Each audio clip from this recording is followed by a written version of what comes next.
responding to concerns expressed by countries at the 77th UNGA session over the terrorism threat still emanating from Afghanistan, the Taliban said that the allegations were baseless. These concerns, based on incorrect information and sources, are being brought up as the relevant parties are yet to hand over the seat of Afghanistan at the United Nations to its rightful legal and political owners. The Afghan government read a statement from Ministry of Foreign Affairs of the Islamic Emirate of Afghanistan.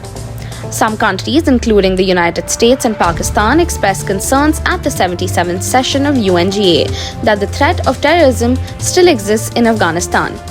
The Taliban further stated that if the group will be considered the legal and political owners of the Afghan government, it will open an opportunity to share ground realities of Afghanistan with the region directly and world countries and address any concerns. The Islamic Emirate once again rejects such assertions and reiterates its position to the world. The territory of Afghanistan will not be used against any country, nor does any armed group currently have a presence in Afghanistan.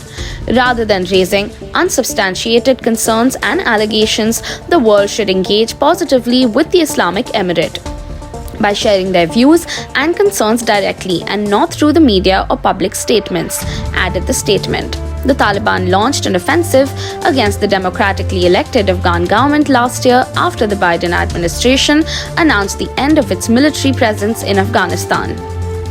On August 15, 2021, the Taliban swept into Kabul without encountering any resistance and gained complete control over the Afghan capital.